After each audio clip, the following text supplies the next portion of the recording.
The ground in Montana in the summer of 1886 was hard as iron until you broke it open, and then it was dark and rich and cold, 6 inches down. Even in July, even when the sun sat high and burning in a sky so blue, it hurt to look at directly. Marta Lindqvist had been breaking that ground since before sunrise.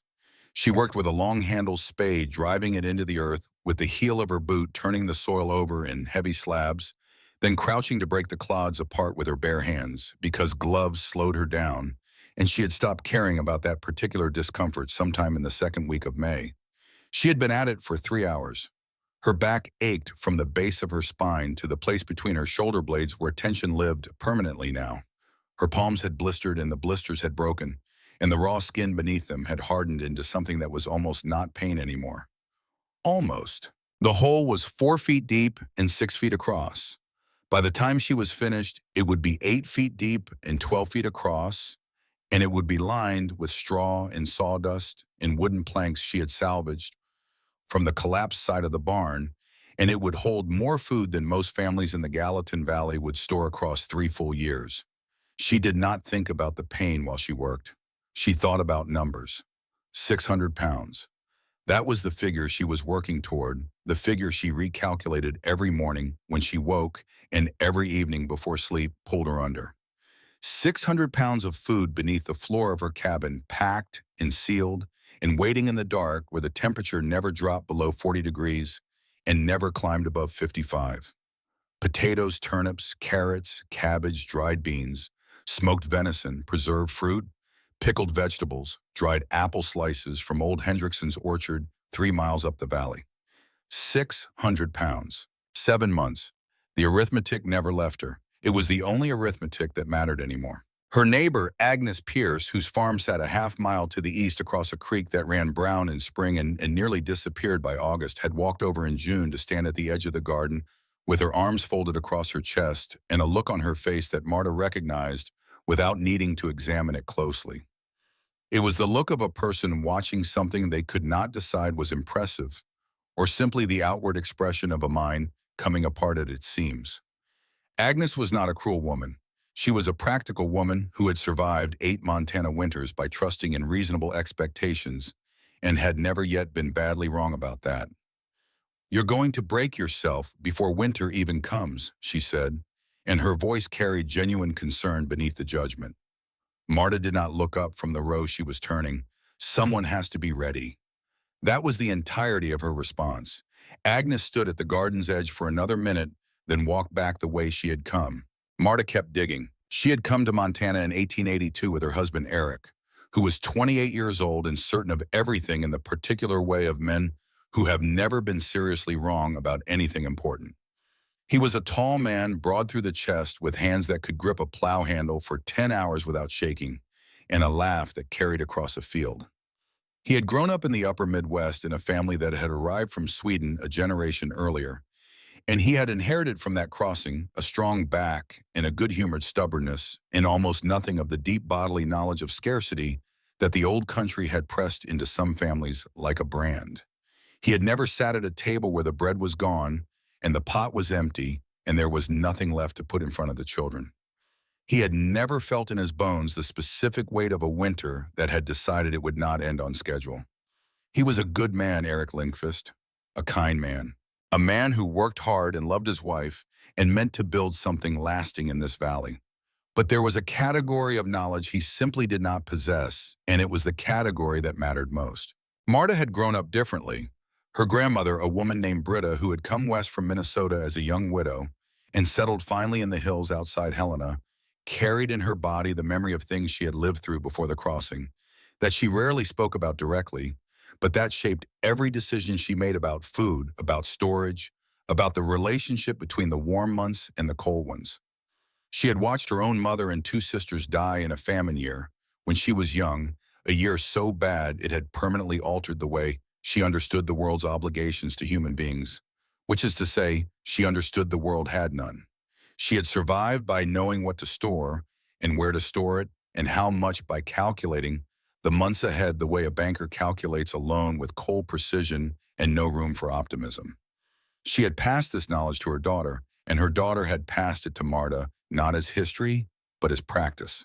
Not as something that had happened once to other people, but as the ground rules of existence, in a place where winter was not a season to be waited out, but a force to be prepared for with everything you had.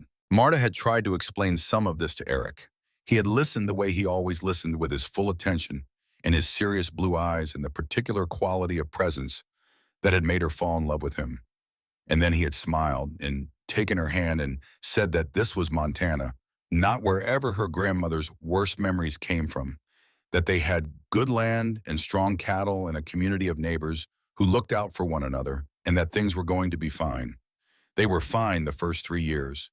The summers were long and golden, and the soil turned up rich under the plow, and the cattle they had bought on credit grew fat on the valley grass. And Eric built their cabin with his own hands, and Marta planted a garden that carried them through 2 winters without serious difficulty. She stored what she could more than Eric thought necessary, less than she would have liked. And the winters passed, and they were all right, and Eric's confidence seemed to be confirmed by the evidence. The third winter was different. The winter of 1885 to 1886 did not announce its intentions when it arrived in November. It came in like an ordinary winter with ordinary snow and ordinary cold, and nothing about the first 2 weeks suggested what was building behind it. Eric looked at the sky in December and said it would break soon. He said the same thing in January when the snow was already deeper than any year before. He said it again in February when the temperature had not climbed above 0 in 3 weeks, and the cattle were burning through feed at a rate that was going to become a problem. He looked at their food stores and said they were running low, but it would be fine. He would go hunting. They had time. He went out on the morning of February 23rd. Marta was 4 months pregnant. She had not told him yet. She had been waiting for the right moment, waiting until she was certain enough that the telling felt like good news rather than an announcement that might need to be walked back.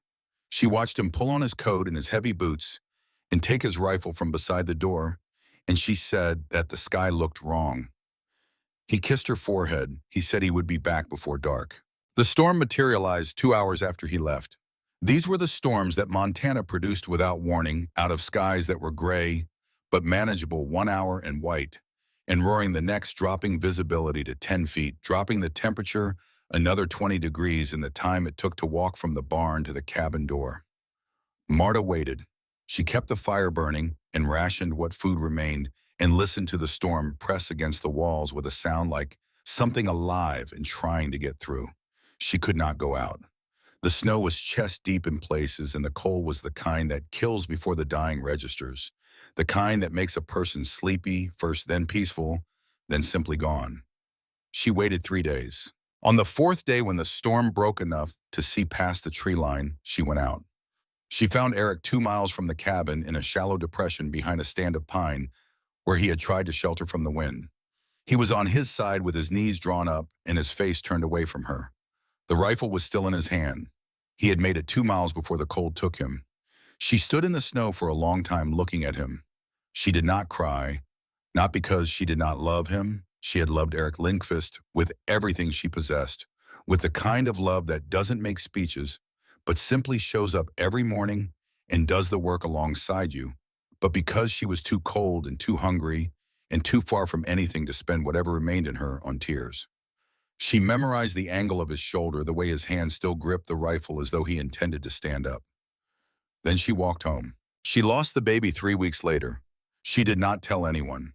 There was no one to tell. She got through it alone in the cabin during the last weeks of a winter that seemed to have decided it would last forever. And when it finally ended, she lay on the bed for 2 days and stared at the ceiling and let herself feel the full weight of what the season had taken. A husband, a child, the version of herself that had still believed in reasonable expectations. On the third day she got up. She made herself eat the last of the beans. She melted snow for water. She sat at the table where Eric used to sit across from her in the evenings, and she did the arithmetic that was going to govern every decision she made for the rest of her life in this valley. How much food does one person need to survive 7 months without leaving the cabin? She worked it out on a piece of paper with a stub of pencil. Calories per day, pounds per category. Variety for nutrition, because a person can starve on one food even if there is plenty of it. She was not formally educated in any sense a schoolroom would recognize, but she had grown up in a household where survival was calculated the way other families calculated money, Where her grandmother kept mental ledgers of food stores with the same precision, a banker kept ledgers of accounts, and she had been absorbing this arithmetic since before she could read. She knew how to do it. The number she arrived at was 600 pounds. 600 pounds of the right food stored correctly would keep one person alive for 7 months. Not comfortable, not well fed by any standard a person would voluntarily choose. Alive. And if the winter only lasted 5 months, or 4, she would have food to spare, food that did not spoil but simply waited in the dark beneath her floor patient as the cold itself. She folded the piece of paper and put it in her apron pocket. Then she started planning. Spring came late that year, and when the snow finally pulled back from the valley, the landscape it uncovered was littered with evidence of what the winter had done. Dead cattle in the fields with their legs stitched toward the sky, fencing buried and broken under drifts that had not fully melted even in May, gardens that had been planted too shallow, frozen solid before anything edible could be harvested. Marta walked every inch of her claim in the first week of May and made decisions with a clarity that came partly from grief and partly from the simple fact that grief, when it has burned hot enough and long enough, leaves behind something that functions like resolve. She would triple her garden. She would not grow what she needed, she would grow what she could store. Potatoes, turnips, carrots, cabbage, crops that went underground, crops that could be packed into a cold, dark space and retrieved months later without having lost what mattered about them. She would plant from the eastern fence line to the western on every square foot of ground that would take a seed. She would hunt through the summer months, June and July and August, when the hunting was productive and the weather dry enough for smoking, not in February when desperation and lethal cold arrived together. She would build a proper smokehouse from the scrap lumber behind the barn, and she would build the root cellar. Not the shallow pit she and Eric had managed before, barely 3 feet down, useful for a mild season, but inadequate for what she now understood a Montana winter could actually be. She would go 8 feet down into the cold Montana clay that held its temperature year-round, and she would line it with straw and sawdust and timber, and she would seal it against freeze and rot both. She would do all of it herself because there was no one else. She started digging the first week of May, before she planted the garden, before she built the smokehouse, before she did anything else at all. The foundation of everything else had to come first. The hole in the ground that was going to keep her alive. She was 4 feet into the root cellar in the second week of June when she heard the sound of a carriage coming up the track toward the cabin. She did not look up from her work. She recognized the carriage before she could see it, the particular sound of matched horses and iron-bound wheels on packed earth, the sound of money moving through the valley with the ease that money moved when it had never had reason to doubt itself. Eleanor Hartwell of the Hartwell Ranch came to call on a Tuesday morning in the middle of June, wearing a dress that had been made in Boston and shoes that had no practical business within 10 miles of a working farm. She was 38 years old, handsome rather than pretty, with dark hair coiled under a hat that would have cost Marta a month of wages, and she carried herself with the particular bearing of a woman who had never in her life been forced to choose between two things she needed because she could only afford one. She stood at the edge of the excavation and looked down at Marta, standing in the hole with her spade and her dirty hands and her expression that gave away nothing. Eleanor's curiosity appeared genuine rather than cruel when she asked what on earth was being constructed down there. Marta drove the spade into the earth. Building a root cellar. Eleanor pointed out that there was already a root cellar. Not deep enough, Marta said. Eleanor looked at the hole, at the planks and straw and tools laid out beside it, at the 3 crates of potatoes sitting on the cabin porch waiting. She looked at the garden that stretched across what had once been open ground, row after row of newly planted vegetables, extending farther than anything this property had ever seen.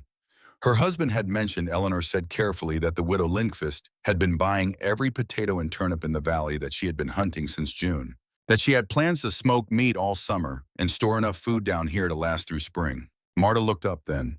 Her eyes met Eleanor's without apology or explanation. Your husband is right. Eleanor was quiet for a moment, adjusting her assessment. People were talking, she said.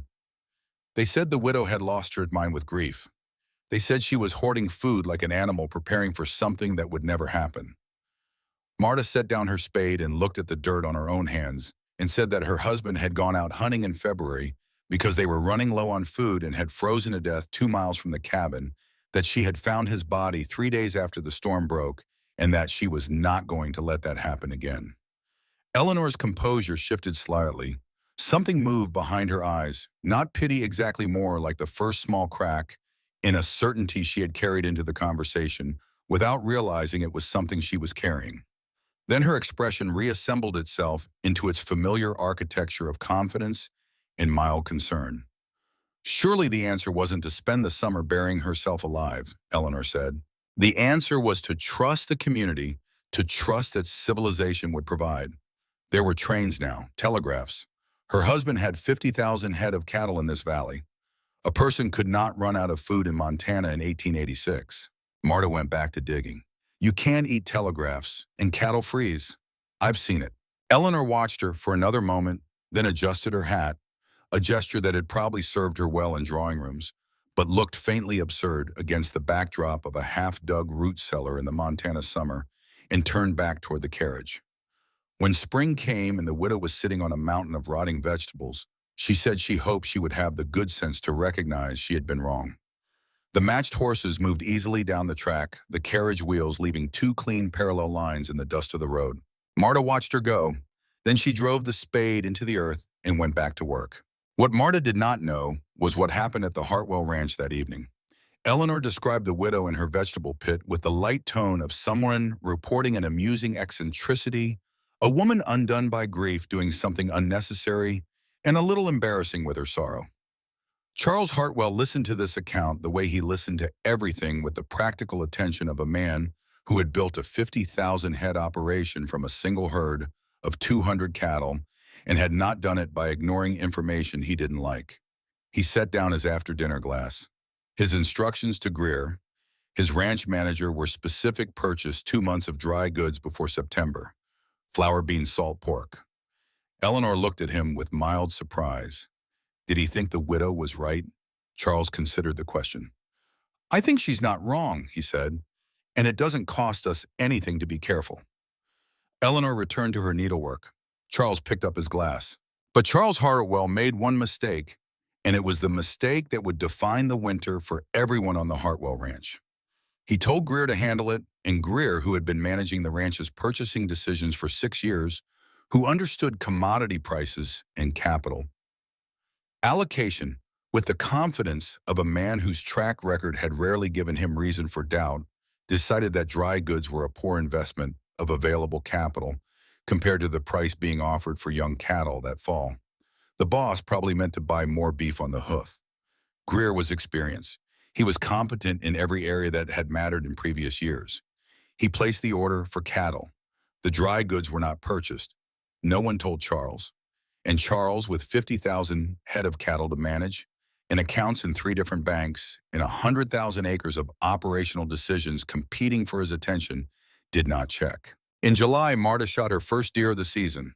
A young buck, not large, but clean and healthy, and she dressed it herself in the field the way her grandmother had shown her years before, quickly and without wasted motion, working with the practiced efficiency of someone for whom this was not an adventure, but a task with specific requirements. She carried it back to the cabin in 2 trips and spent the following 3 days cutting the venison into strips thin enough to dry evenly, rubbing each one with salt and black pepper, hanging them in rows on the wooden racks she had built inside the smokehouse she had constructed the previous week from the scrap lumber behind the barn. The smokehouse was small but tight, with a roof she had sealed against rain and a smoke hole she could control, and she spent the better part of those 3 days tending the fire and turning the meat and watching the strips change color and texture as the moisture left them. She shot another deer in July, a third in August, an elk in September that came down in a ravine 6 miles from the cabin after a 2-day trek, an enormous animal that provided more usable meat than the 3 deer combined, and she spent the better part of a week processing everything that could be smoked, working from first light until she could no longer see what she was doing, sleeping a few hours and starting again before dawn. Her hands by late August were not the hands she had arrived in Montana with. They were tougher and darker and more capable, marked permanently now by the tools she used every day. The blisters from May had become callous. The ache in her back had become a background condition she had stopped registering, the way a person stops registering the sound of a creek that runs beside their house. She rose before light and worked until dark, and in the evenings she sat at the table and did her numbers by candlelight, with the focused attention of someone for whom this particular arithmetic was not an exercise but a lifeline. In August, she wrote in the margin of her ledger, 340 pounds, 260 to go. She picked wild berries from the hillsides above the cabin through July and August, cooking them down into preserves that she sealed in glass jars with wax while the jars were still hot. She pickled cucumbers and cabbage and beets in brine strong enough to last through spring without a cellar. She dried apple slices from old Hendrickson's orchard, thin translucent rounds laid out on boards in the sun, until they were brittle and sweet and would keep for a year without attention. Every pound that went into the pit below the cabin floor was a calculation. She was not storing food at random. She was building a nutritional architecture designed for maximum survival per pound of weight, per cubic foot of space, the arithmetic her grandmother had kept in her head for 60 years. Harold Stokes, who ran the general store in Meridian, had a practical objection to the widow's systematic purchasing. He was a man who understood inventory and liked to control it, and the pattern of her buying through the summer had disrupted his usual sense of supply and demand in the valley. He could not keep selling her 100 pounds of beans at a time, he told her in July. Other customers needed beans too. Marta looked at him across the counter with the expression of a woman who had set aside patience for anything that was not directly relevant to the problem she was solving. She offered $1 above his usual price for every 100 pounds. Stokes looked at her for the moment it took for his principles and his income to finish arguing with each other, then sold her the beans. He told the story for the rest of the summer at the counter and at the feed store and at the post office, the widow buying the valley dry enough food down in that pit to feed an army, either crazy with grief or knowing something the rest of them didn't. Most people in the valley had already settled on the former explanation. Marta let them think what they liked. She had 600 pounds to reach and no patience left for the arithmetic of other people's opinions. Reverend Caldwell, who kept the Lutheran Church in Meridian, delivered a sermon in August about the virtue of trusting in providence and the sin of excess accumulation while neighbors went without. He did not say the widow's name from the pulpit. He did not need to. The valley was small, and the story of the root cellar had traveled every road by midsummer, and everyone sitting in those pews understood exactly who the sermon was directed at. Agnes Pierce reported the substance of it to Marta with the carefully neutral face of someone who had not yet fully decided what she thought about the whole situation. Marta's response was immediate and flat. Did the Reverend say anything about who would feed those neighbors? If there was nothing to share, Agnes did not have an answer for that. Grandmother Britta came in September. She was 83 years old, nearly blind, traveling from her son's farm outside Helena to see how her granddaughter was managing on her own. She made the journey in a neighbor's wagon, arriving on a Tuesday afternoon, moving carefully up the porch steps with the deliberate caution of someone who had learned that the ground could not always be trusted. But her mind was entirely clear, and when Marta lifted the trap door in the cabin floor and showed her what was in the pit below the rows of canned goods, the sacks of dried beans, the hanging strips of smoked venison, the organized darkness of 8 feet of packed and preserved food, the old woman's face changed in a way that Marta recognized. It was the face of someone who had found something they had been looking for in a place they had not known to look. Britta crouched at the edge of the opening, feeling the cold air that rose from the darkness below with the particular quality of cool that only deep earth produces. She ran her fingers along the edge of the wooden framing. "This is how people survive," she said, her voice carrying the flat certainty of someone stating a law of physics rather than offering an opinion. "Not by trusting weather, not by trusting governments or neighbors or markets, by trusting what they put away with their own hands." They sat at the table that evening while the sun went down over the valley and the shadows lengthened across the floor, and Britta told Marta things she had never told anyone who had not already lived through something similar. She spoke matter-of-factly, the way she always spoke about the worst things, as though facts were more useful than feelings, which in her experience they reliably were. A famine year when she was young had killed people she loved. The winter that killed them had lasted 7 months from October to May. People were eating leather by February. "You store for 7 months," she said. "That is not too much. That is the minimum. The ones who die are always the ones who believed winter would be shorter than it turned out to be. They always think it will break in March. Sometimes it does not break until May. She stayed 4 days. She inspected the smokehouse and the rows of preserved food on the cabin shelves and the packed earth walls of the root cellar without commenting much because comment was not what was needed. What was needed was witness. Someone who understood in the bones what this kind of preparation meant, who carried the long memory that explained why it mattered, who could look at what Marta had built in the ground and see it for what it actually was, rather than what the valley had decided it was. On the fourth morning, Marta helped her into the neighbor's wagon and stood in the road watching the wagon pull away toward Helena. She did not know yet that this was the last time she would see her grandmother standing upright. By the middle of October, the pit beneath the cabin floor held 580 pounds of provisions. Marta spent the final 2 weeks of the month bringing it to 640 pounds, above her target, a margin she had not planned for but received with a quiet gratitude that she did not express to anyone because there was no one to express it to. She made her final count on the last day of October, sitting at the table with her ledger open and a stub of pencil in her calloused hand. Potatoes, 140 pounds. Turnips and carrots, 90 pounds. Cabbage packed in brine, 60 pounds. Dried beans, 80 pounds. Smoked venison and elk, 110 pounds. Preserved fruit and pickles, 75 pounds. Dried apples, 30 pounds. Salt pork flour cornmeal, 55 pounds. She added the columns twice and got the same answer both times. 640 pounds. She closed the ledger and set it on the shelf above the fireplace and went to bed. The first snow came on November 9th. She woke before dawn and lay still in the darkness, listening to the silence that only arrives with snowfall, that particular muffled quiet the world puts on when it has been covered, as though the snow has absorbed all the ambient sound of living things and left only the deep hush of itself. She got up and went to the window, 8 inches by the look of it, and the sky had the flat white quality of more weather building. She dressed and went to the barn and fed the horse and the 2 goats she had kept through the summer, checking the latch on the barn door and breaking the thin ice that had formed overnight in the water trough. She walked the perimeter of the cabin looking at the sky to the north.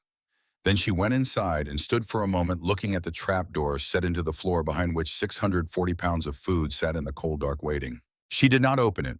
She did not need to count again. She already knew every number exactly. She simply stood and looked at the door and the floor and let herself understand for a moment what it meant that it was there. 8 months since she had found Eric in that shallow depression behind the pines. 8 months since she had come home and lain on the bed and stared at the ceiling and understood in the way you only understand things that have cost you everything that the world does not negotiate with reasonable expectations. That winter does not consult anyone's plans before deciding how long it intends to last. She had spent those 8 months making herself ready 1 pound at a time, 1 day at a time, doing the arithmetic that no one else around her had been willing to do and accepting the answer even when it required more than she thought she had left. She sat down in the chair by the fire. Outside the window, the snow kept falling quiet and patient and entirely indifferent to everything she had done and everything she was prepared for. She was ready. Not because anyone had helped her, not because the valley had finally taken her seriously, not because luck had arranged itself in her favor.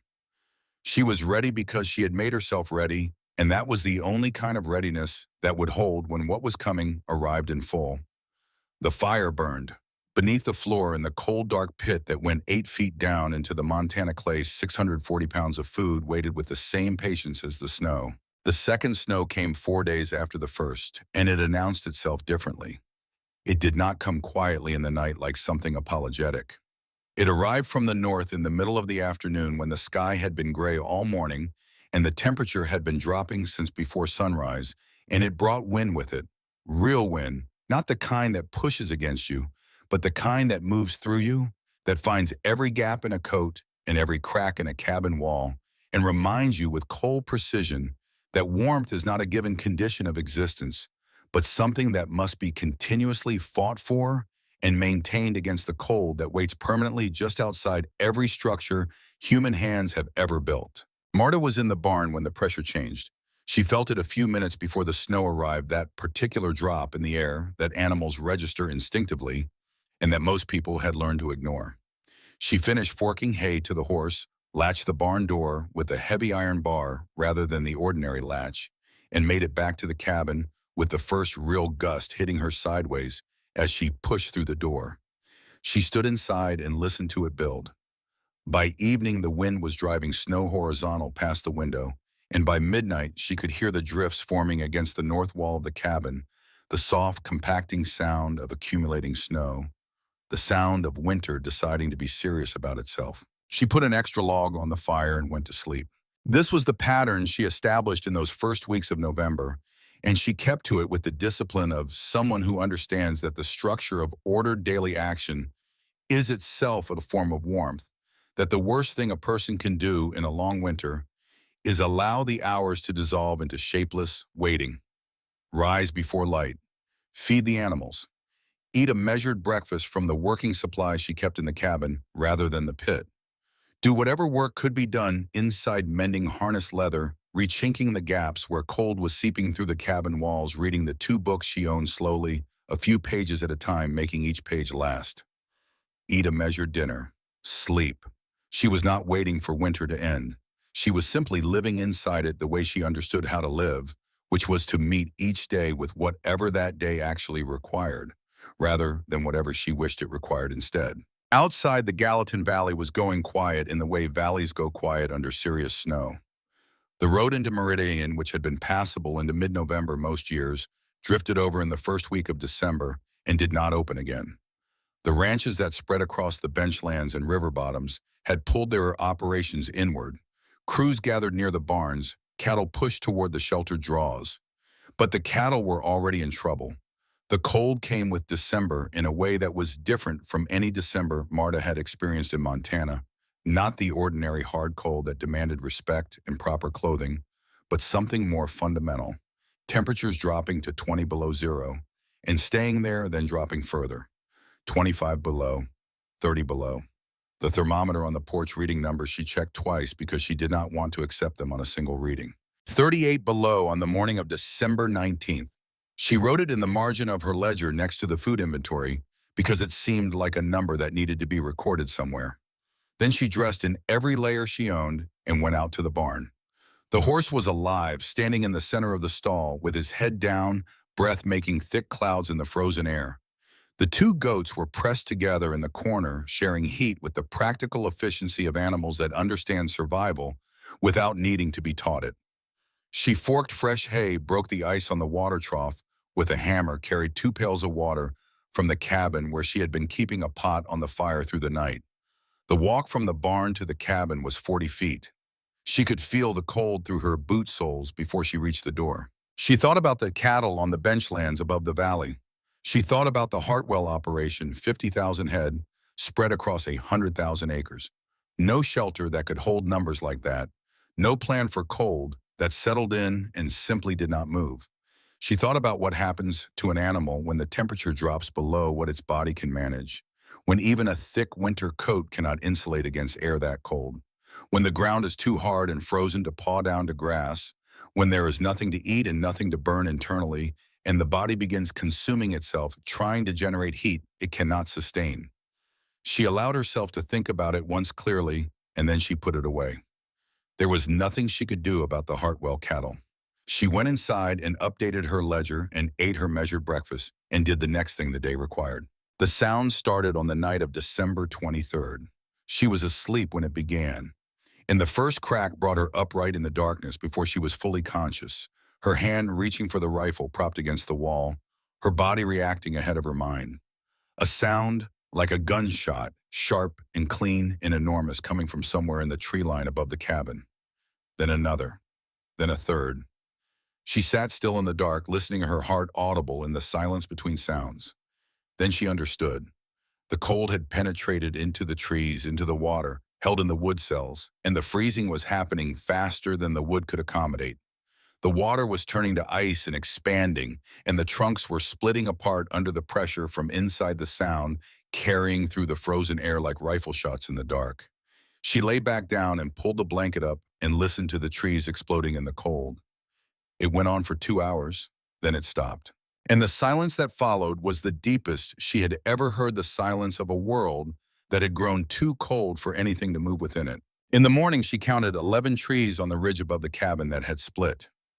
Some of them were old growth, 2 feet across the trunk. The cold had cracked them open like they were nothing at all. She wrote that in the ledger too, beside the food inventory and the temperature readings, because all of it was the same document, the record of what this winter was and what it was capable of, kept by the one person in the valley who had understood since February that keeping that record mattered. 40 pounds remaining in November's working supply. The pit below the floor untouched, waiting. Outside, the valley lay buried and silent under more snow than any winter Marta could recall, and the sky to the north carried the flat white quality that meant whatever had come so far was not finished coming. She did not open the ledger that evening. She knew every number already. She kept the fire steady and did not think about what the winter would bring next. She already knew. The only question that remained, the question that would define every decision from here until May, was whether what she had put in the ground was enough to carry not just herself, but whatever the winter sent to her door. She did not know the answer yet, but she had done the work. And in the absence of certainty, work done well in the right season was the closest thing to a guarantee the world was willing to offer. January arrived without ceremony, and the cold did not notice the change of month. The thermometer on the porch read 40 below on the morning of January 8th, and Marta stood looking at it for long enough that the cold began working through her coat before she turned and went back inside. 40 below was not a temperature that invited reflection on the porch. It was a temperature that killed exposed skin in under a minute, that made the lungs ache with every inhale, that stripped away every romantic notion a person might have carried about winter in the American West, and left only the bare physical fact of it, cold as an active force, cold as something that wanted the heat your body was generating and would take it if you gave it the opportunity. She went inside and updated her ledger and ate her measured breakfast and did the next thing the day required, because that was the only sensible response to a morning like that one. The interior of her days had been organized with a precision that had nothing to do with comfort and everything to do with survival as a practice rather than a condition. She mended the harness leather that had cracked in the freeze.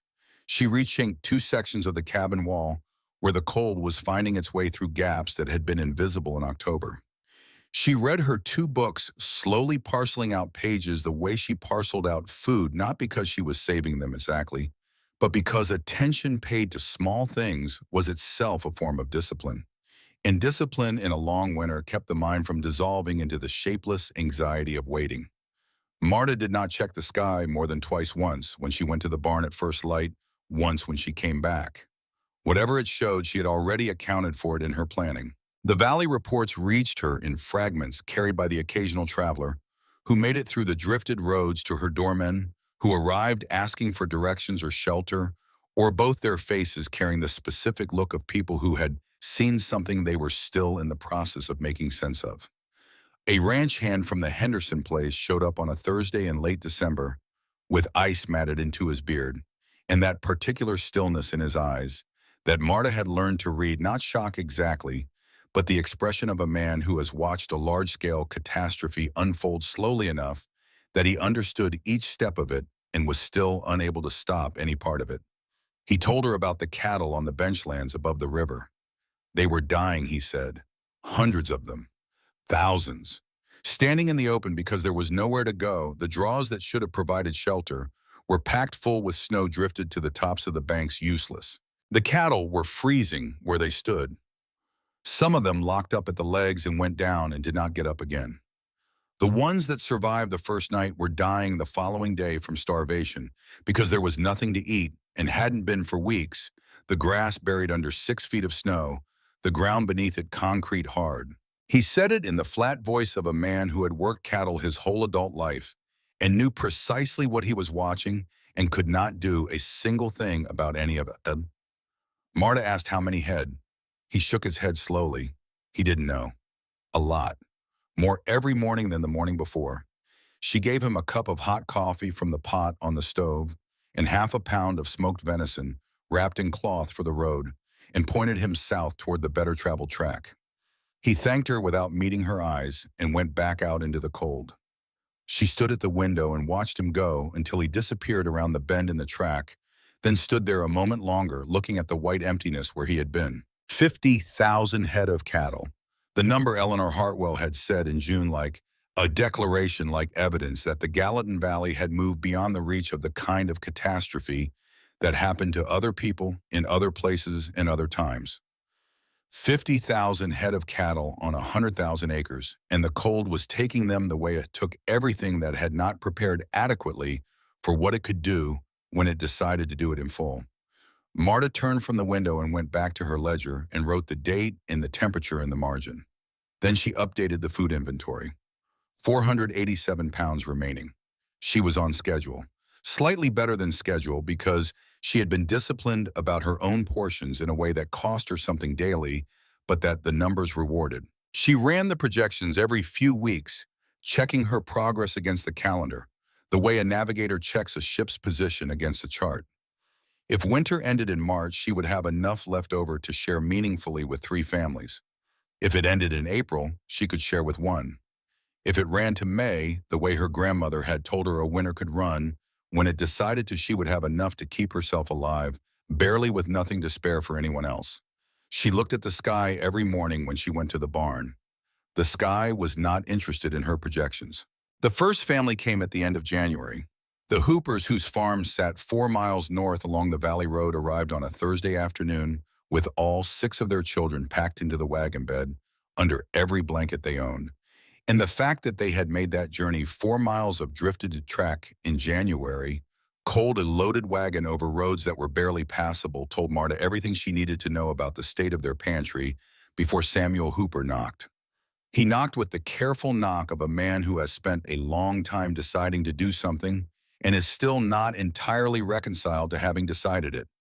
He was a proud man, Samuel Hooper, 12 years on his own land, a man who had never asked a neighbor for anything he couldn't eventually repay, and the asking cost him visibly. His jaw was set in a way that had nothing to do with cold. He did not look directly at her when he spoke.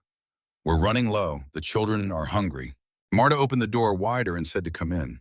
She brought up from the pit what she could reasonably give: 20 pounds of potatoes, 10 pounds of dried beans, 5 pounds of smoked venison, a jar of preserved pears, and set it on the table and stood looking at it for a moment while the arithmetic rearranged itself automatically in the back of her mind. 6 children, enough for 2 weeks at careful rationing. She told him to come back in 2 weeks and she would give more. Samuel Hooper looked at the food on the table. He looked at the trap door in the floor. He looked at Marta with an expression that was working through several layers of feeling at once and landing somewhere between gratitude and something harder to name. He said that people had called her crazy, buying everything up, digging that hole under her floor, and that he had told his wife they were probably right. Marta wrapped the food in cloth without looking up. She asked what he thought now. He was quiet for a moment. "I think I owe you an apology," his voice carrying the particular weight of a man who does not offer that particular phrase lightly. She handed him the bundle and told him he owed her 2 weeks and to come back when they were up. After the Hoopers came the Petersons. After the Petersons came a family she did not know by name. 3 adults and 4 children who had walked 7 miles through thigh-deep drifts because word had traveled through the particular grapevine that forms among desperate people, the information network of shared emergency that moves faster and more accurately than any news from town. The widow on the South Road had food. They came and Marta fed them and gave them what she could manage and sent them home. Then she stood at the window after they were gone and did the arithmetic that would not stop presenting itself regardless of what else she was doing. The pit held 412 pounds. She had planned for herself alone. She had not planned for 11 families, and the families were still coming. She could feel the calculations shifting beneath her feet, the way ground shifts in a spring thaw, the solid thing becoming uncertain, the reliable thing becoming something you tested with each step. She sat at the table with her ledger and worked through it with the same cold precision she brought to everything. If she continued at the current rate of giving, the pit would be empty in February. If she cut her own portions further, figures extend that to March. If she rationed with absolute precision, measuring each family's allocation against what they genuinely needed to survive, rather than what they might prefer to have, she could perhaps reach April. May was no longer in the arithmetic. She put the pencil down and looked at the trap door and did not open it that evening. The number she had written was enough for now. The night before Eleanor Hartwell came to her door was the hardest night of the winter. It was the first week of February. The pit held 380 pounds, and Marta sat at the table after supper, 2 spoonfuls of bean soup and a portion of smoked venison that was smaller than what she had been allowing herself in January, and looked at the trap door in the floor and did what she had not permitted herself to do before. She thought about stopping. Not stopping feeding the families entirely, not in those exact terms, but tightening the allocation, severely giving less, each time sending people away sooner, keeping more in reserve for herself. Enough to make it through May, if it came to that. Enough to not end up the way Eric had ended up, going out into a lethal storm to find what the pantry could not provide and not coming back. She was good at arithmetic. She ran the numbers with the same careful precision she applied to everything else.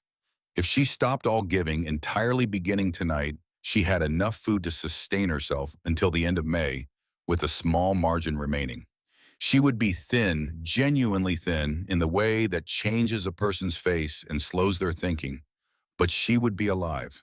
She would make it to spring. She would plant the garden again and rebuild the stores and survive the way she had planned to survive. If she continued at the current rate of giving, she might not reach April herself.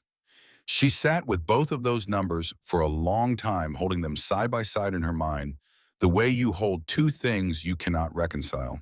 The fire burned. Outside the cabin walls, the cold pressed with the patient, impersonal force of something that has no reason to hurry because it has already surrounded everything. She thought about Eric, who had not had enough food and had gone out into a storm to find more and had not come back. She thought about her grandmother's voice across the table in September, matter of fact, even when the content was terrible. The ones who close their doors are something else entirely, a different kind of dead. She thought about the youngest Hooper child asleep against her mother's shoulder in the wagon, the particular slack weight of a child who is not getting enough to eat the face that is simultaneously too young and too old in a way that has nothing to do with time and everything to do with insufficiency. She thought about who she was, not who she had been before February of the previous year, before the storm, before Eric, before everything the winter had taken from her.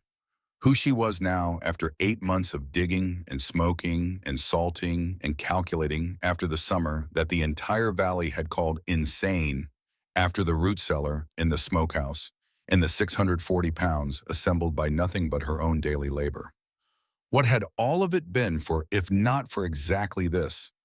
What was the purpose of the food in the pit if not to be used when people needed it? She got up from the table.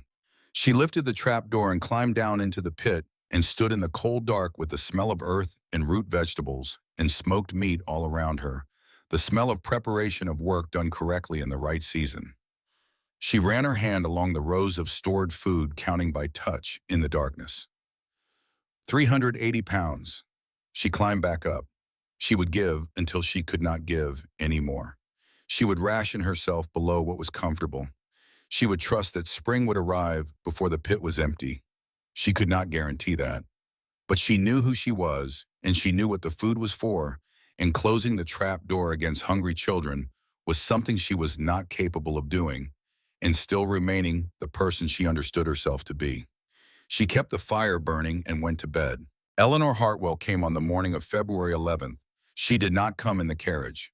The carriage had not been able to move through 6 feet of compacted snow on the road since December, and this fact communicated itself to Marta before she even opened the door, because Eleanor Hartwell arriving on horseback in February meant that Eleanor Hartwell had made a decision that cost her something to make.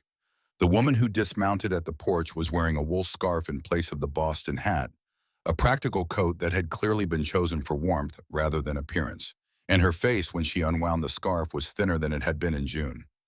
Not dangerously thin, not yet, but the process had begun, the sharpening of the cheekbones, the slight hollowness beneath them that appears when a body is drawing on reserves it was not designed to draw on. Marta recognized it. She had seen the same thing in her own reflection that morning. Eleanor's voice was different too. The drawing room brightness was gone from it, the particular carrying quality that expensive education gives to certain vowels, and that Marta had noticed in June as the vocal equivalent of the Boston hat. What remained without those layers was simply a voice, and what it said was direct and stripped of all the elaborate social cushioning that Eleanor Hartwell had deployed as a matter of course for her entire adult life. We're running out of food. The supply wagons can't get through. The hunting parties come back empty. Reginald's cattle. She stopped. She looked away for a moment at something past the porch railing, then back. We have perhaps 2 weeks of flour left. The sugar is already gone. Marta opened the door wider. She said to come in. The warmth struck Eleanor like something physical. She stood in the doorway for a moment, her body adjusting to a temperature it had not encountered in weeks. Her eyes moving around the interior of the cabin with the specific attention of someone recalibrating their understanding of a situation. The fire burning steadily, the remaining strips of dried meat on the cabin shelves, the jars of preserved food still holding their rows, the trap door in the floor which Eleanor had seen in June as evidence of eccentric grief and which she was seeing now as the most valuable thing in the Gallatin Valley. My children are hungry. She said it the way a person says something that has cost them a significant amount to say without inflection. Reduced to the bare fact of it all, the ornamentation burned away. They're starting to look the way hungry children look. I think you know what I mean. Marta did know. She had been watching it happen to children for 3 weeks. She walked to the trap door and lifted it and climbed down and came back up with 30 pounds of potatoes, a jar of preserved pears, and 8 pounds of smoked venison. She set it on the table and let the number settle in the back of her mind, 322 pounds remaining. This is 2 weeks, she said. Come back in 2 weeks. Eleanor stared at the food on the table for a long moment, then at Marta. She opened her mouth and closed it again. Then I told everyone you were mad. I told Reginald, I told the Reverend, I told everyone who would listen. I laughed about it at dinner. I stood in your doorway in June and watched you dig that hole and thought grief had simply undone you. Marta pushed the food toward her. Your children didn't laugh at me. I won't let them starve because their mother was wrong. Eleanor looked at her with an expression that belonged to someone who has just been shown a specific kind of grace. They know with certainty they have not earned, and who is not sure what to do with the weight of it. There are things that happen to a person's face in a moment like that, which are not comfortable to witness and not simple to describe, and Marta did not try to describe them. She helped Eleanor bundle the food for the ride back through the cold.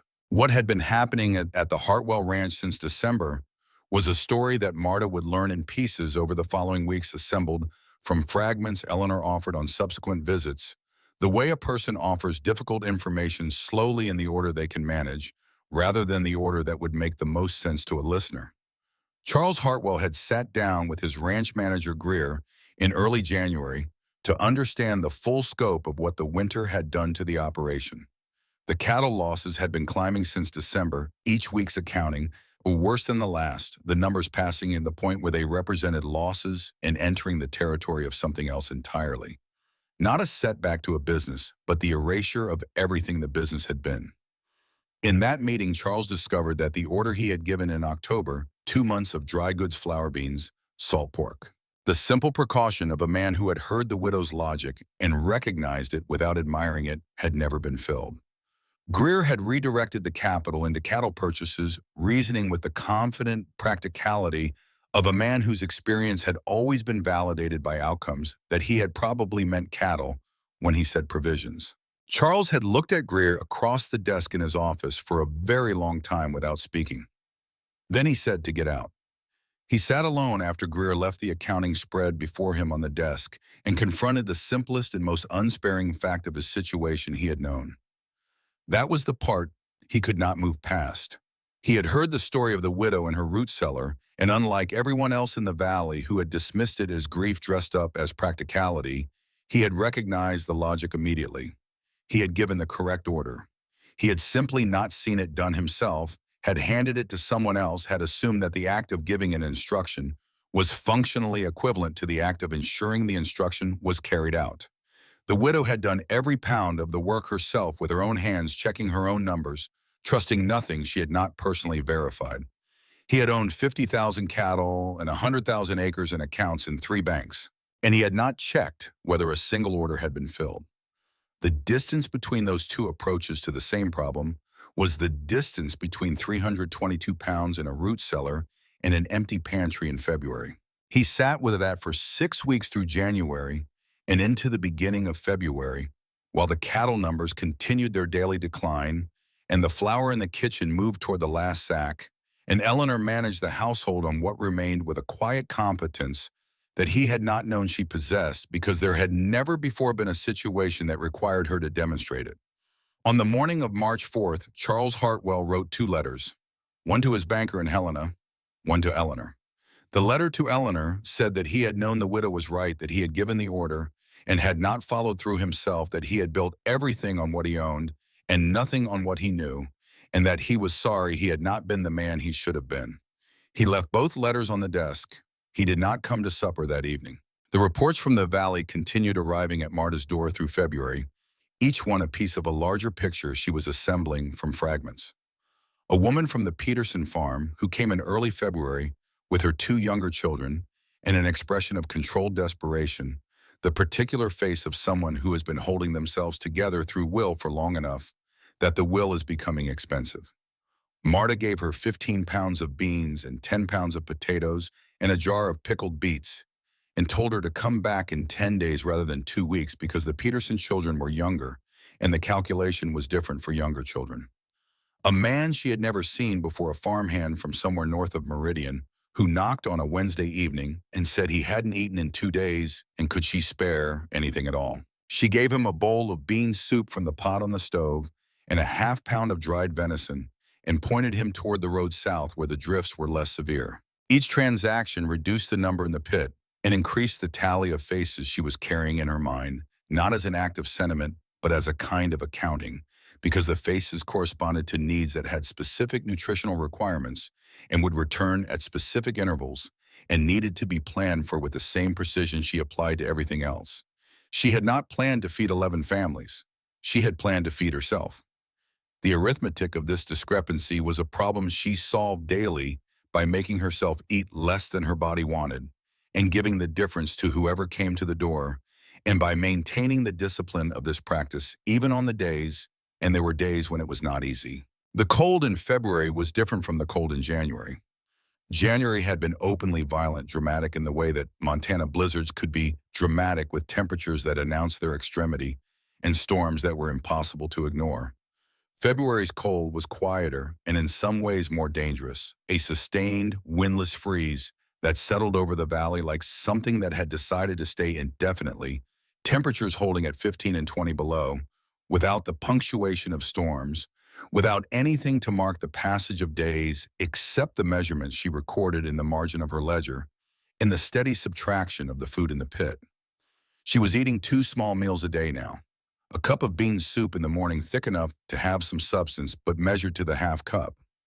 A portion of dried venison in the evening, 3 ounces, sometimes 4, if she had done enough physical work to justify the additional fuel. She had stopped eating the preserved fruit entirely, keeping those jars for the families with children who had specific nutritional requirements that dried meat alone could not meet. She was not comfortable. She registered this without dwelling on it, a heaviness in the mornings that had not been present in December. A slowness at the edges of her thinking when she had been awake too long. The way cold felt different when the body is not eating enough, more penetrating, less something you could push against, more something you had to manage carefully rather than simply enduring. She gave herself an extra half cup of beans on the coldest nights and entered it in the ledger under the category of medical necessity, because that was what it was. Samuel Hooper came back in 2 weeks as she had told him to, and then again 2 weeks after that, and on his 3rd visit he came alone without the wagon, on horseback, through a snowfall that had been going since the previous evening, and the fact that he had come alone told her that the situation had changed in some way that he wanted to discuss without the children present. He sat at her table and wrapped both hands around the cup of thin coffee she gave him and said that his eldest boy, 14 years old and built like his father, had started giving his portions to the younger children without telling anyone.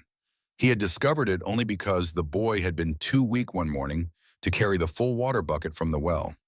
He said it with the voice of a man reporting a fact he had not yet decided how to feel about pride and something close to grief occupying the same space simultaneously.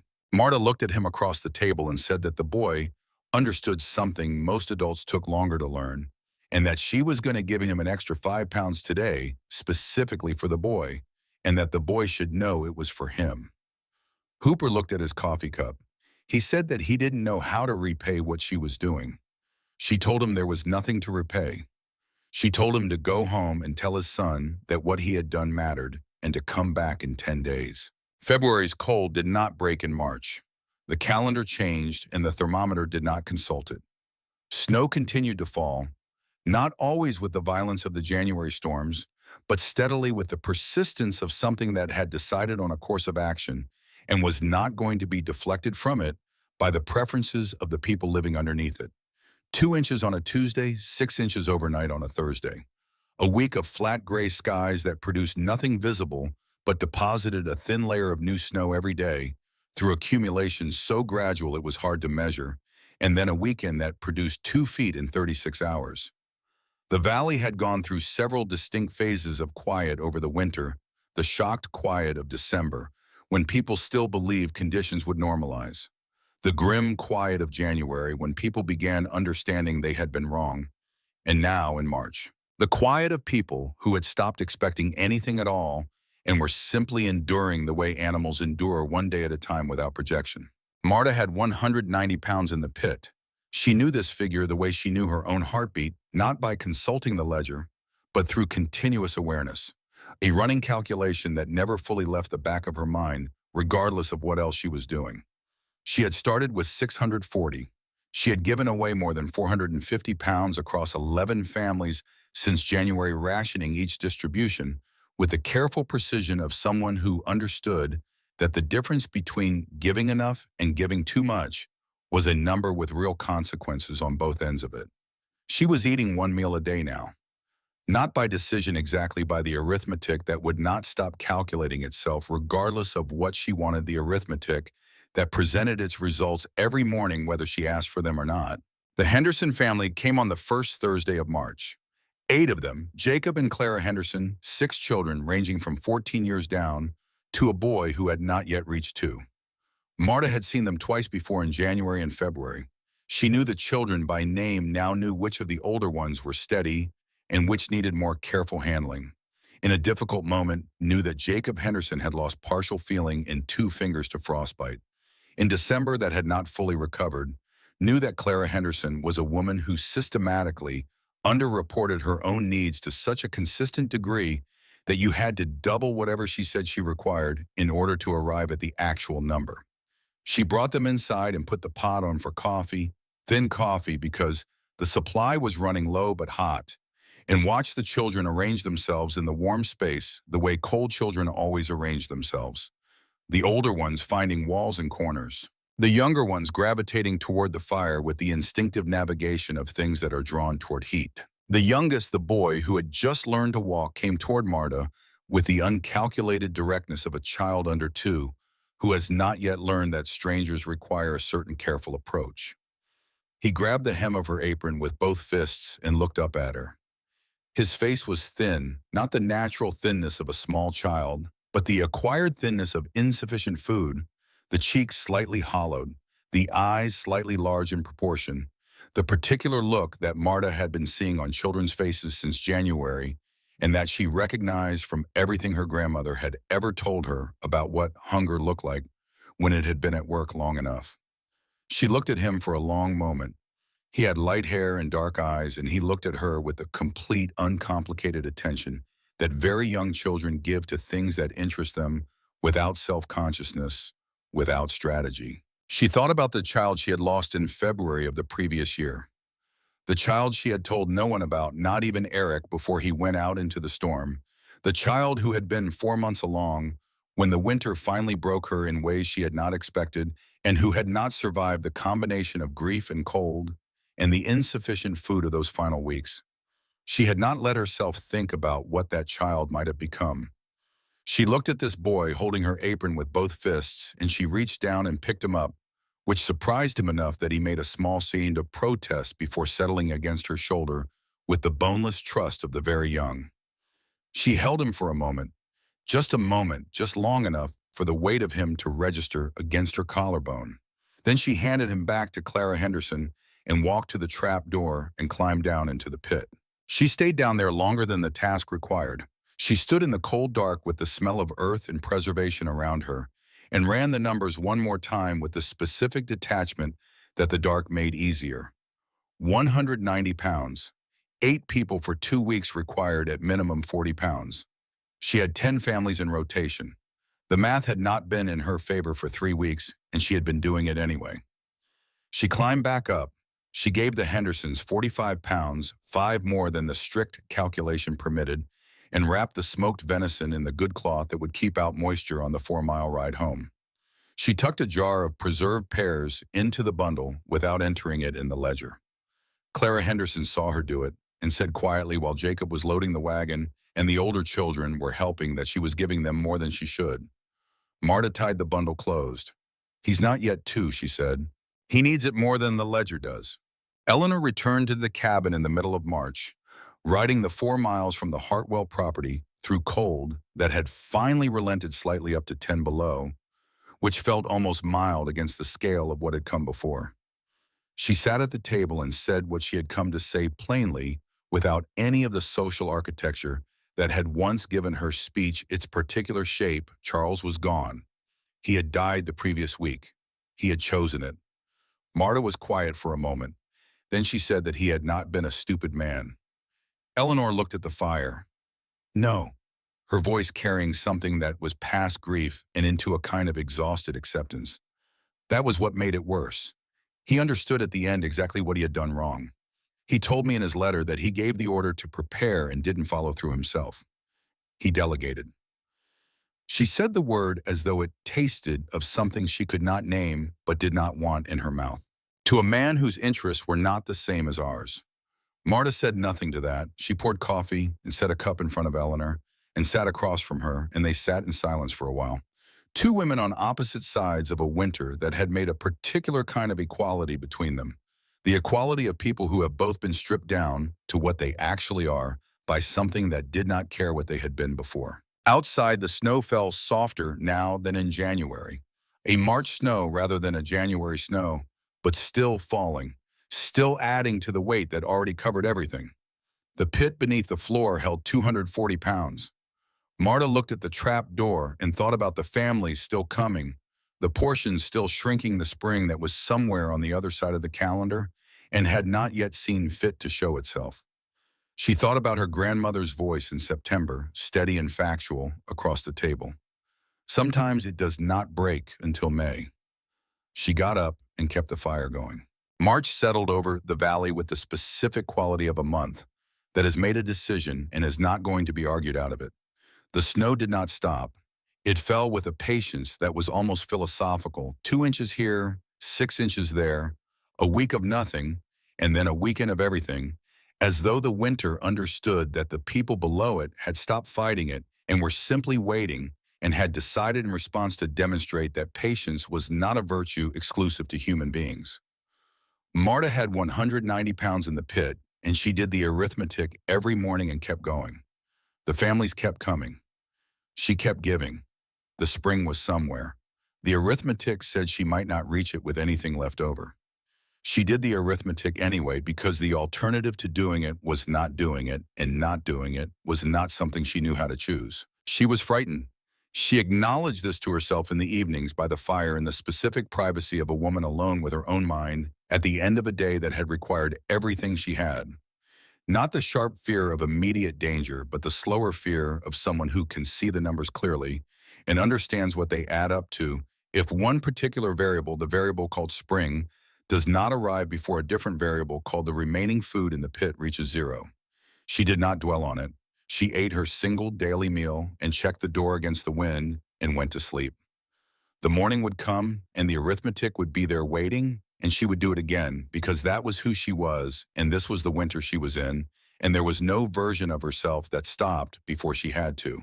The storm that came in the second week of April was not the kind that split trees or drove the thermometer to numbers that needed to be recorded in the margin of a ledger. It was quieter than that, more deliberate snow falling without hurrying, accumulating, without apology 2 feet over 4 days that replenished the drifts that had softened slightly in the brief warmth of early April, as though the winter had noticed the thaw and decided it had given too much ground. Marta did not go out during those 4 days. She stayed in the cabin and tended the fire and ate her single daily meal and sat at the table with the ledger closed in front of her because the number inside it was a number she already knew and did not need to see written down to carry with her. 97 pounds. She had fallen below 100 for the first time. She had started with 640. The distance between those two figures was 5 months of feeding 11 families through what was already being called in the fragments of news that reached her door the worst winter in the territory's recorded history, and she could trace every pound of the difference back to a specific face, a specific knock, a specific child whose weight she had felt against her shoulder, or whose eyes she had watched while the family ate the soup she had put in front of them before they made the 4-mile journey home through drifts that were still in April, taller than a man standing upright. She did not regret any of it, but she sat in the cabin during those 4 days of storm and permitted herself an honesty she had been carefully managing since January, the honesty of a person who can see the arithmetic clearly and understands what it means if the one variable she cannot control does not resolve in her favor soon. The winter had lasted 4 months beyond what any reasonable expectation would have predicted. Her grandmother had told her 7 months was possible. 7 months from November 9th was May 9th. It was the second week of April. She could not feed 11 families on 97 pounds until May 9th. She could barely feed herself. She tended the fire. She ate her cup of bean soup. She did not open the ledger. She went to sleep. The storm broke on a Friday. She woke to a silence with a different quality than the silence of the previous 4 days. Not the muffled, pressing quiet of active snowfall, but something stiller and cleaner. A silence that had edges to it. She got up before she was fully awake and went to the window, and there it was, the thin, cold blue of a sky that had stopped producing weather. The sun was already an hour above the ridge, and the snow on the south-facing slope above the cabin was glittering, not the flat white of cold, dry snow, but the crystalline glitter of snow whose surface temperature is rising. Not warm, not spring, but different in a way that meant something a fractional yielding in the pressure that had held since November. She dressed and went outside and stood on the porch in the cold, clear air and looked at the valley below. Snow stretched in every direction, still 6 feet deep on the flat ground, still drifted to the roof lines of structures in the places where the wind had concentrated its work over months. The road was still buried.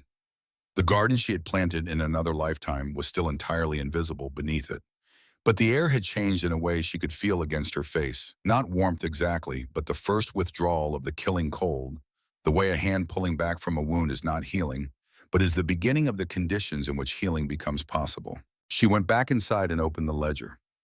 97 pounds, 10 families still in rotation. She closed it again. She had done what she had decided to do. She would keep doing it until she could not, and then she would see what came after. Eleanor Hartwell came on the third Tuesday of April. She had been making the 4-mile ride from the Hartwell property every 2 weeks since February, always arriving late morning, always with the same careful knock that was nothing like the knock she had given in June of the previous year, when the world had still been arranged in a way that made her the one doing the observing and Marta the one being observed. 2 months of genuine crisis had done something permanent to Eleanor, something that could not be undone. When the crisis eventually passed, an alteration in the deep architecture of her understanding about what the world actually was and what it was capable of doing to people who had believed themselves protected from its worst possibilities. She was thinner still, though there was color in her face now. That had been absent in the depths of winter, the faint pink of someone who had been outside in cold air, rather than the gray of someone who had been inside a cold house. She helped bundle the food without being asked, her hands moving with a practicality that the drawing room version of Eleanor Hartwell had never needed to develop. Marta gave her 20 pounds this visit less than before, and Eleanor looked at the bundle and then at Marta and did not say anything about the reduced amount which told Marta more about how clearly Eleanor now understood the situation than any direct acknowledgement would have. Her children asked about the woman on the South Road, Eleanor said, while Marta tied the bundle. The youngest one, her daughter Vera, had asked if she was a witch. Eleanor's mouth moved into something that was almost a smile, the kind that costs something to produce, that comes from a place past easy feeling. She had told Vera that Marta Lindqvist was the most sensible woman in Montana. Marta tied the final knot without looking up. "Tell her I'm a farmer," she said. "That's enough." Eleanor stood at the door for a moment before leaving, holding the bundle with both hands. She said that she owed something she did not know how to repay. Marta had thought about this on the long, quiet evenings by the fire, what she wanted from Eleanor. Hartwell when spring came, and the world reassembled itself into something resembling its former shape. She had arrived at an answer that was not about Eleanor at all. "Don't repay me," Marta said. "Dig a pit. Fill it. When next winter comes, be ready. And if your neighbor isn't ready, give what you can." Eleanor was quiet for a moment, absorbing this. "That's what you want." It was not quite a question. "That's what I want," Marta said. 63 pounds left in the pit when Eleanor rode back down the track and disappeared around the bend where the cottonwoods began. Marta watched her go from the doorway, then closed the door and stood in the warm interior of the cabin and let herself feel the number fully for the first time since she had stopped letting herself feel numbers. 63 pounds.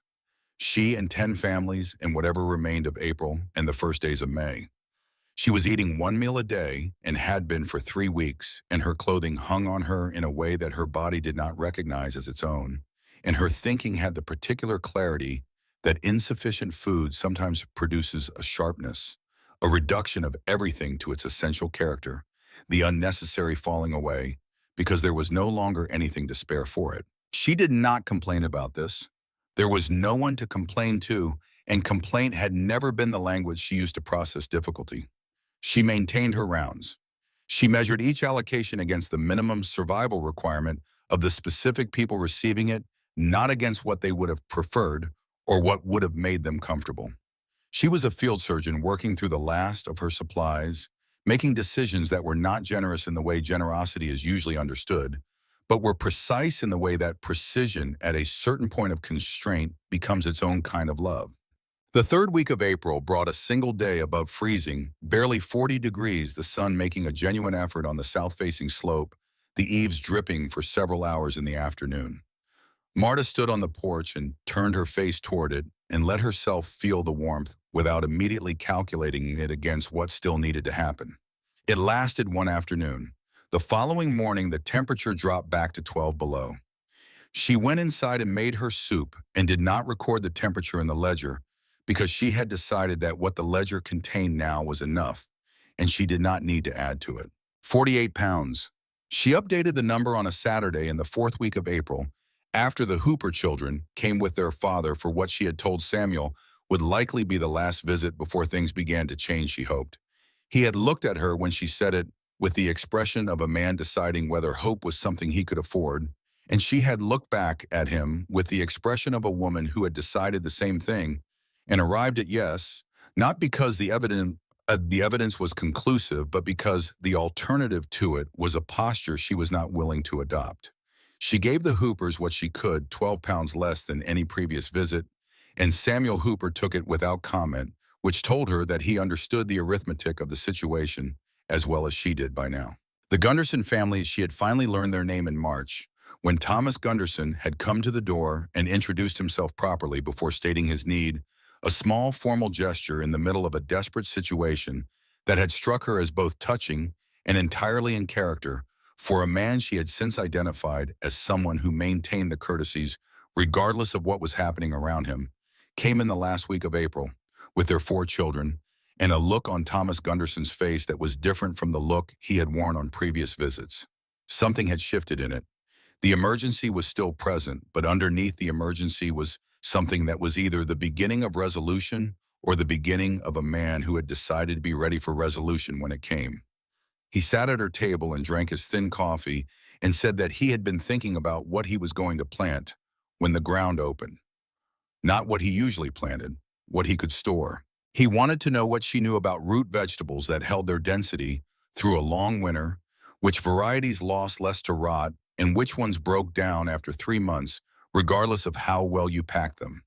She answered his questions specifically and in detail because specific and detailed knowledge was what he was actually asking for and what he would actually use. And the conversation lasted longer than any previous Gunderson visit because it was not a conversation about emergency, but about preparation. And those conversations had a different quality, entirely forward-facing rather than backward, about what was coming rather than what had already happened. She gave them 8 pounds when they left.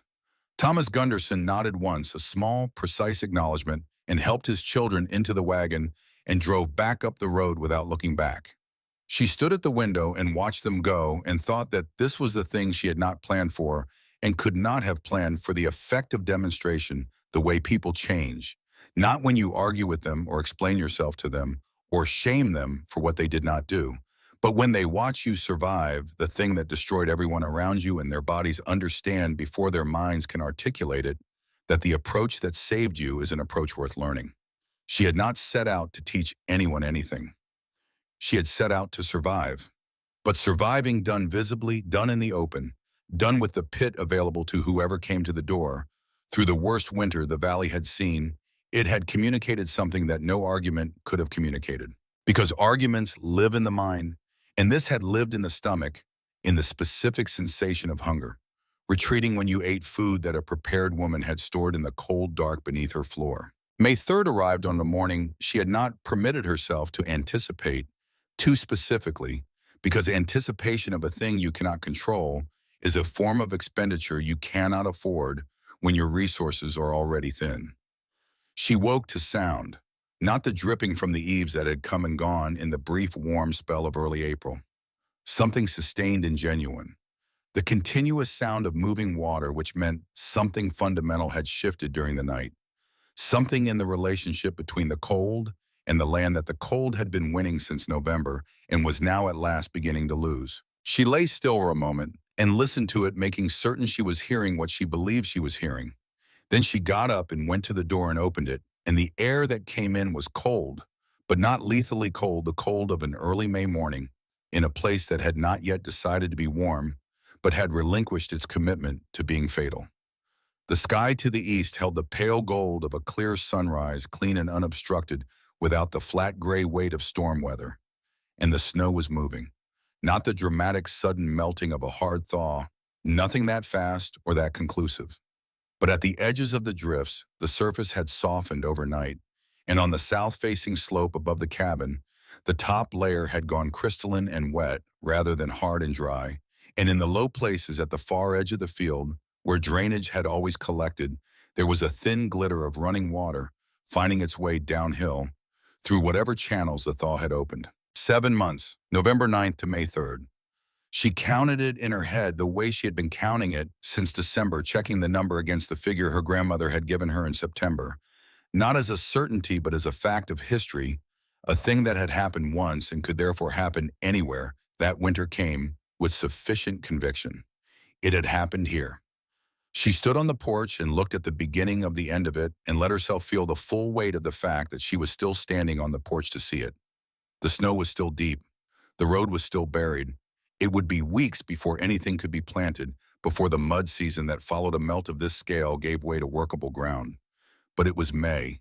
It was May, and she was alive, and the pit below her floor still had food in it, and those three facts together constituted a kind of answer to everything the winter had asked her. She opened the ledger for the last time that winter on the morning of May 3rd and wrote the final number with the same stub of pencil she had been using since October. 41 pounds remaining from 640. She had given away nearly 600 pounds of food over 5 months. She had fed 11 families through a winter that had killed hundreds of thousands of cattle across Montana's grazing ranges and bankrupted the ranchers who had owned them and driven families off land they had spent decades building. The accounting of what the winter had done to the valley would take months to complete and would be worse than even the most pessimistic estimates of December had predicted. In some districts, 9 out of every 10 cattle dead, frozen, or starved, or both ranchers who had been wealthy in October, reduced to negotiating with bankers. By May, the great die-up people were already beginning to call it. The winter that ended the open range era in the American West, the winter that proved that Montana's grazing lands could not sustain unlimited cattle through a season that had decided to be unlimited. She had done what she had done on arithmetic and discipline, and the knowledge her grandmother had given her across the table in September. The knowledge that the world does not negotiate with reasonable expectations, that winter does not consult anyone's plans before deciding how long it intends to last, that the only protection against a force that can turn lethal without announcement is preparation done before it arrives by your own hands, checked by your own eyes, trusted, because you built it yourself and know exactly what it can hold. She closed the ledger. She set it on the shelf above the fireplace, next to the two books she had read slowly through the winter, a page at a time, making each one last. She stood at the table for a moment in the cabin that had been her entire world since November, and looked at the trap door in the floor, and then she went outside and stood on the porch in the May air and let the thin, cold sunlight fall on her face. The valley came back to life slowly, the way things return after a season that has been genuinely trying to eliminate them, rather than simply inconveniencing them. The snow retreated by degrees through May 1st from the south-facing slopes, then from the flat ground, then from the north-facing draws that held on to winter longest. The places where cold and shadow collaborated to keep things frozen weeks past when everywhere else had thawed. The roads opened. The mud season that followed the melt was deep and treacherous. Every low spot a potential trap. Every track a negotiation between intention and the ground's refusal to cooperate. But things moved again. People moved again. Marta planted her garden on May 20th. The ground was still cold, 4 inches down, cold enough to make her wonder briefly whether she was planting too early. But she had been reading the soil temperature for 2 weeks and she knew it was close enough. She planted potatoes first, pressing each seed piece into the earth with the motion of someone who has done something enough times that the body carries the knowledge independently of conscious direction. She planted alone as she had planted alone the previous summer, but the quality of the aloneness was different. The previous summer, she had been alone with urgency pressing from every direction, with grief for Eric and for the child she had lost, and for the version of herself that had believed in the protective power of reasonable hope. This spring, she was alone with something quieter. Not peace, she was too thin and too tired for peace. And peace was not something that arrived all at once anyway, but something that accumulated slowly in the intervals between difficult things. But something in the direction of peace. The knowledge that she had been tested by the full weight of what this place could bring to bear on a person, and had not been broken by it, had bent and stretched and worn thin, but had held. She had stood at the trapdoor in February and thought about closing it and had not closed it. That fact was with her in the field, while she planted, running quietly beneath everything else the way the sound of the creek ran beneath everything when the spring melt was at its height. She had not closed it. Whatever else the winter had taken from her, it had not taken that. Eleanor Hartwell came in the last week of May, not on horseback, this time on foot, walking the 4 miles from the Hartwell property on a road that was muddy but passable, arriving on a Tuesday afternoon when the sun was actually generating warmth you could feel on the backs of your hands. She sat at Marta's table and accepted a cup of real coffee, purchased the previous week from Harold Stokes' store in Meridian, which had reopened its supply lines with the roads, and said what she had come to say without preamble. She was taking the children to Boston. She could not face another winter in this place. Reginald's family there would help. She had enough from the sale of the Hartwell property, what remained of it after the creditors had taken what they were owed to get established somewhere, that did not require her to be the kind of person she had discovered too late, and at too great a cost that she was not. She looked at the table while she said it, then looked up. "I thought civilization was something you carried with you." Her voice carrying a steadiness that was the residue of having said things much harder than this over the past months. Something that arrived when you arrived and made the land safe and manageable. "I thought the railroads and the banks and the social order meant that we were past the era when the land could simply undo everything a person had built." She paused. "It undid everything. Everything Reginald built in 20 years. Everything I believed I knew. Everything except what you built. What you put into that pit." Marta poured more coffee and sat across from her and said that Eleanor had kept her children alive, and that was not nothing. Eleanor shook her head slowly. "I kept them alive because you fed them," her voice carrying no self-pity, just the flat precision of someone who has been stripped of the luxury of comfortable versions of the truth. Let's be honest about that. Every 2 weeks through the worst of it, I came back and I asked for what they needed. I didn't stop coming.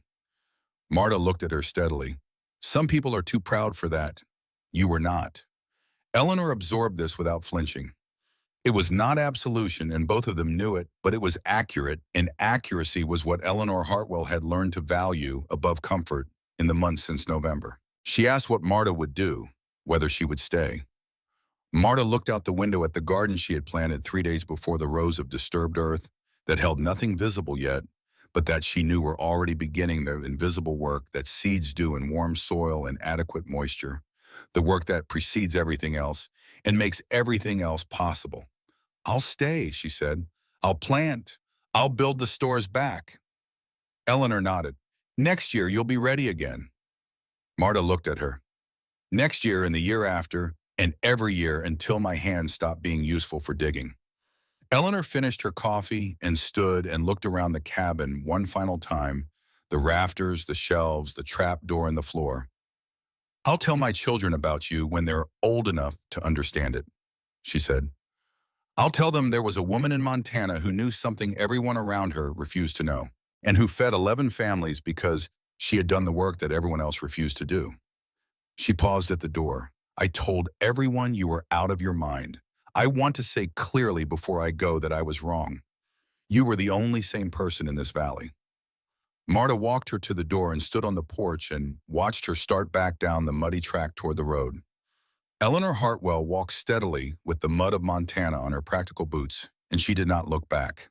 The news of grandmother Britta's death came in a letter from her son near Helena, written in the careful hand of a man communicating information he knew would matter.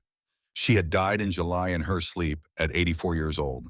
She had not been ill. She had simply decided she was finished. Marta read the letter twice, folded it precisely, and put it in the small box where she kept the things that mattered. She thought about the old woman's hands feeling the cold air rise from the pit in September, and knowing immediately what it meant, what kind of mind had conceived it, what kind of memory had made it necessary. She thought about what her grandmother had given her that September evening.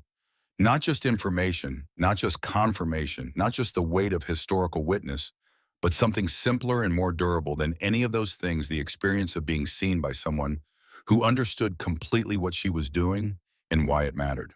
There are not many things more valuable than that. Nils Bergstrom came in June. He was a farmer from the north end of the valley, a man who spent more time looking at things than talking about them, who communicated primarily through the decisions he made and the way he executed them. He had lost his wife 3 years earlier to a summer fever. He had 2 sons, 7 and 9, who looked like him and shared his habit of quiet observation. He had survived the winter on his own stores built through the summer of 1886 with a thoroughness that was an entirely independent conclusion arrived at through his own assessment of the previous winter's severity and his own calculation of what the next one might require without knowledge of what she was doing 4 miles to the south. He had simply arrived at similar arithmetic through a similar process, which told her something specific about him that was more useful than anything he could have said directly. He came with a practical proposition, 300 pounds of potatoes from his own harvest, to trade for smoked venison if she had any to spare. She did. They negotiated the exchange with the businesslike efficiency of 2 people who had both learned that directness was more respectful of everyone's time than the social rituals that usually padded such transactions. He had heard what she had done through the winter. She had heard through the Valley's information network that he was one of the few farmers in the North End who had made it through without asking anyone for provisions. These facts sat between them on the table alongside the trade goods acknowledged without being spoken about directly. He came back in July to help with the smokehouse roof, which the weight of accumulated snow had weakened enough that it needed new timber before the fall smoking season began. He arrived with the timber already cut and loaded in his wagon, having assessed the problem on his previous visit, and solved it before being asked. He fixed the roof in a day. He ate supper at her table and they talked about the next winter's preparation, which potato varieties held their density longest in cold storage, what temperature the Montana clay maintained at 8 feet below ground versus 6, whether the north-facing orientation of a root cellar affected its temperature stability through the spring thaw. He came back in August. He came back in September. In October, standing in her root cellar while they assessed the season's accumulating stores together, a natural collaboration that had developed without either of them having designed it, he asked whether she would consider marrying him. She considered it for a week, not because she was uncertain of the answer, but because she had learned through hard experience to be careful with decisions that could not be revisited. She watched him over that week. She watched how he worked. She watched how he treated his sons. She watched what he chose to say, and more instructively, what he chose not to say. On a Sunday afternoon in the third week of October, while they were both standing in the root cellar taking inventory of what she had put by so far for the coming winter, surrounded by the cold and the dark and the smell of packed earth and preserved food and the evidence of work done correctly in the right season, she said yes. It seemed like the appropriate place to make a decision of that particular kind. Decisions about survival and partnership and the long work of building something that might outlast the seasons that wanted to destroy it belonged in the place where the evidence of those things was most present. They married in November of 1889 at the Lutheran Church in Meridian in a ceremony small enough that everyone present had a specific reason to be there. The Hooper family came, and the Petersons and the Gundersons and Agnes Pierce, who had stood at the garden's edge in the summer of 1886 and told Marta she was going to break herself before winter arrived, and who had not mentioned it since and did not need to. Reverend Caldwell, who had preached the sermon about trusting Providence in August of 1886 and who married them now, with a solemnity that suggested a man who had done substantial revising of certain positions in the intervening years, kept the service brief and the language plain. Together, they built what she had designed alone. They purchased the 40 adjacent acres and broke new ground for a garden that dwarfed anything either of them had managed independently. They deepened the root cellar and expanded its dimensions and relined it with better timber, bringing its total capacity to 2,000 pounds. They constructed a second smokehouse larger than the first with better airflow and the kind of systematic capacity that could process an elk and 3 deer simultaneously without compromising the quality of any of them. 2,000 pounds enough for a full year at necessary rationing, enough for 2 years if they were careful enough to share meaningfully with anyone who came to the door when a winter decided to test what the valley was made of. They had 4 children, 2 boys and 2 girls, and raised them inside the knowledge that both parents had paid a high price to acquire. The children learned the arithmetic before they learned much else. How many pounds per person per month? What stores well and what breaks down after 3 months, regardless of how carefully it is packed? How to read the October sky for what November intends? How to build a smokehouse, and why the placement of the smoke hole determines everything about the quality of what you produce inside it. They learned it not as history but as practice, as living knowledge that existed in the hands and the muscles and the calculating mind, and was kept alive by being used every year rather than stored away like something too fragile for regular handling. The cabin where Marta had buried 640 pounds of food under the floor stood until 1923. When the original structure was finally taken down to make way for a new farmhouse, the workers found the old pit still intact beneath the floor, 8 feet deep, lined with straw and sawdust and wooden planks that had held their shape through 37 Montana winters. The straw had compressed. The timber had darkened with age. But the structure was sound, built by someone who understood that what you construct for survival needs to be built as though it will be needed longer than you can currently imagine. The workers stood at the edge of the opening and looked down into the dark. They were young men who had grown up in a Montana that remembered the winter of 1886 as history rather than as something that had happened to people their families knew. Most of them had heard the story. Everyone in the valley had heard some version of it. The widow who had stored food in a pit under her floor and fed 11 families through the worst winter in the territory's recorded history, while the ranchers who had laughed at her went bankrupt and their cattle froze in the fields. They stood at the edge and looked down into the dark for a while. Then they filled it in with dirt and built the new farmhouse on top of it. The story did not go into the ground with the pit. It moved the way stories move when they are attached to something real, to events with actual consequences that actual people can trace backward through their own family histories to a specific woman making specific decisions in specific seasons. It was told at the Lindqvist Bergstrom table at Christmas and at harvest and at the gatherings where the family assembled to remember people who were no longer there to speak for themselves. It was told by Marta's children to their children, and by those children to the generation after that, not as legend, as a practical account of what she had done, why it had worked, and what it meant for the people who came after her. She had seen what a winner could do when it decided to do it fully. She had done the arithmetic. She had built the storage. She had given until the pit was nearly empty, not because she was not frightened, not because the numbers were ever comfortable, but because she had decided on a February night, by a dying fire alone, at a table with the cold pressing against every wall, that she was not the kind of person who closes the trap door when there are hungry people on the other side of it. That decision had cost her more than she had stored and left her thinner than was comfortable, and had required her to trust a variable she could not control, spring to arrive before the pit reached zero.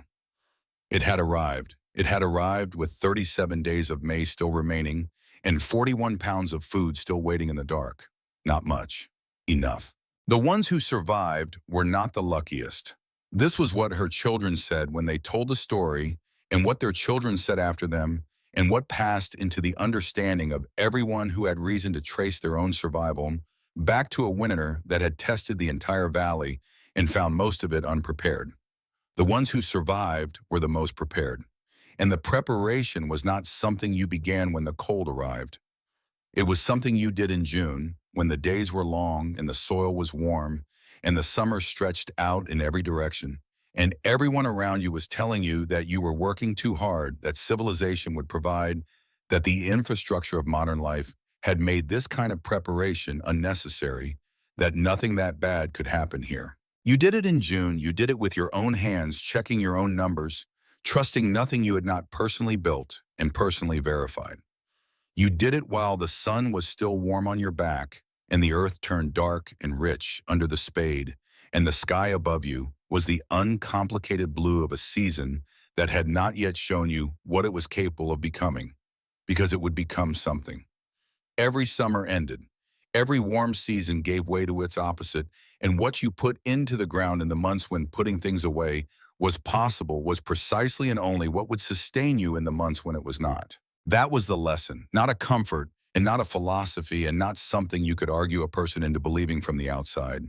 A fact, the kind of fact that lives in the body rather than the mind, that has to be learned through the experience of needing it and having it, or needing it and not having it, with the distance between those two outcomes measured in everything that matters. That was what Marta Lindqvist put into the ground alongside the potatoes and the turnips and the dried beans and the smoked venison and the preserved fruit and the pickled cabbage, a fact that kept.